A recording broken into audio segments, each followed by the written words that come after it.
વડોદરા જિલ્લામાં petrol, diesel અને LPG અંગે ફેલાયેલા અફવાઓ વચ્ચે જિલ્લા પુરવઠા અધિકારી ગીતાબેન દેસાઈ દ્વારા નાગરિકોને પેનિક ન થવા અનુરોધ કરવામાં આવ્યો છે. તેમણે સ્પષ્ટ કર્યું છે કે જિલ્લામાં ઇંધણનો કોઈ અભાવ નથી અને સપ્લાય ચેઇન સંપૂર્ણ રીતે નિયમિત ચાલી રહી છે. તેમણે જણાવ્યું હતું કે ગઈકાલે અફવાઓને કારણે પેટ્રોલ અને ડીઝલનું વેચાણ સામાન્ય કરતાં વધુ નોંધાયું હતું. જિલ્લામાં શહેર અને ગ્રામ્ય વિસ્તાર મળી કુલ 253 પેટ્રોલ પંપ કાર્યરત છે, જ્યાં પૂરતો જથ્થો ઉપલબ્ધ છે.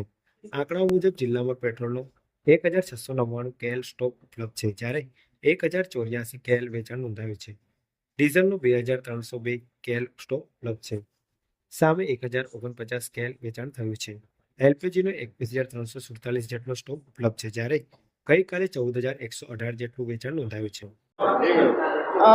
આજના વડોદરા જિલ્લાની હું પેટ્રોલ, ડીઝલ અને એલપીજીના સ્ટોકની સમીક્ષા કરું.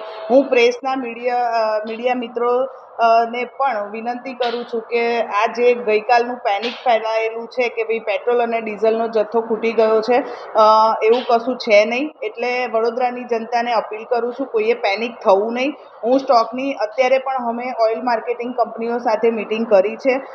તમને એલપીજીના સ્ટોકની વાત કરું તો 21,347 જેટલો સ્ટોક છે. એની સામે ગઈકાલે સેલ જે હતું એ 14,118 જેટલું હતું.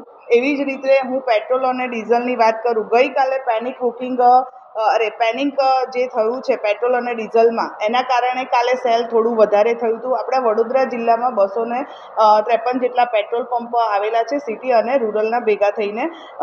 એમાં કાલના સ્ટોકની વાત કરું, આજના સ્ટોકની, આજે સવારે જે અમે મિટિંગ કરી અને સ્ટોકની વાત કરું, 1699 કેએલ જેટલો સ્ટોક પેટ્રોલમાં છે. એની સામે સેલ થયું છે 1084 જેટલું.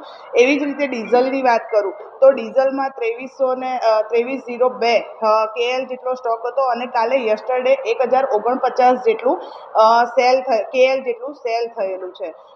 કાલે જે પેનિક ઊભું થયું હતું એના કારણે સેલ વધારે થયું. આજે સવારથી જ દરેક જે ડેપો છે એ ત્યાં આગળ સવારે 6 વાગ્યાથી ડેપો શરૂ થઈ ગયા છે અને આજે લેટ નાઇટ સુધી દરેક જે પેટ્રોલ પંપ ડીલર્સની રિક્વાયર હશે, લેટ નાઇટ સુધી પણ એમને ગાડીઓ બધે પહોંચતી રહેશે.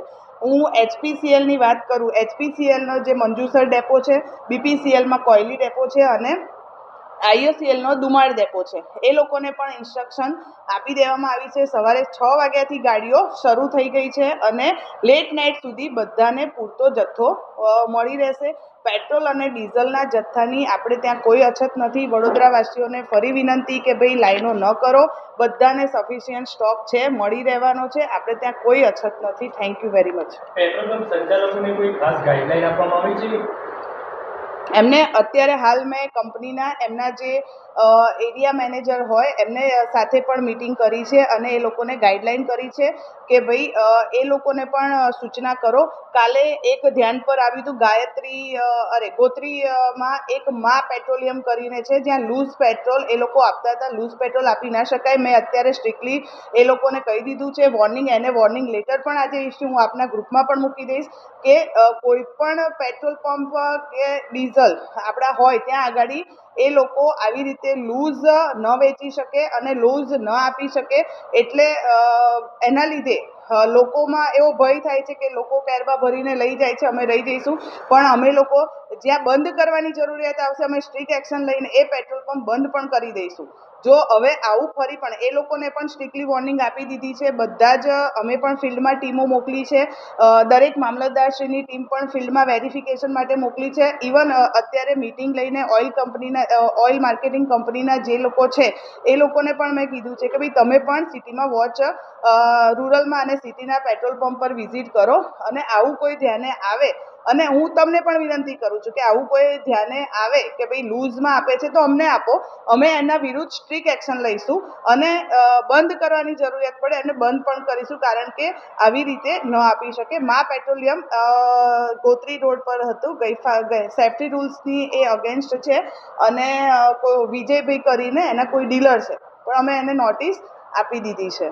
પેટ્રોલ પંપમાં ગઈકાલે એવા પણ દ્રશ્યો સામે આવ્યા હતા કે 2000થી વધુનું ડીઝલ નહોતા આપતા. તો આવું કોઈ ગાઈડલાઈન આપવામાં આવી છે કે કેમ? ના, એવી કોઈ ગાઈડલાઈન નથી આપવામાં આવી. એટલે ઘણીવાર કદાચ ડીલરને એવું હશે કે લાઈન લાંબી હોય અને એને એની સૂઝબુદ્ધિથી એવું કદાચ કોઈને કહ્યું હોય કે ભાઈ 2000થી વધારે, નહીંતર એવી કોઈ ગાઈડલાઈન નથી, બધાને સફિશિયન્ટ મળી રહેશે. હું ફરી કહું છું કે આપણી પાસે પૂરતો સ્ટોક છે, કોઈએ પેનિક થવાની જરૂર નથી. Thank you. Supply chain maintain કરવા માટે જે પણ ઇન્સ્ટ્રક્શન આવે છે, અત્યારે આપણે ત્યાં સપ્લાય ચેનમાં કોઈ વિક્ષેપ નથી. આપણે ત્યાં અત્યારે રેગ્યુલર આપણી પાસે 3 ડેપોમાં પૂરતો સ્ટોક છે. પેટ્રોલ અને ડીઝલ અને એલપીજીમાં પણ ડોમેસ્ટિકમાં આપણે ત્યાં કોઈ જ સ્ટોકની અછત નથી. Thank you. ખાનગી પેટ્રોલ પંપ એટલે નાયરાના જે પેટ્રોલ પંપ હશે ત્યાં આગળ એ લોકોને પ્રાઇવેટ કંપનીના પેટ્રોલ પંપ છે. હું ફરી કહું છું, આપણા બીપીસીએલ, એચપીસીએલ અને આઈઓસીએલમાં કોઈ તકલીફ નથી. Thank you.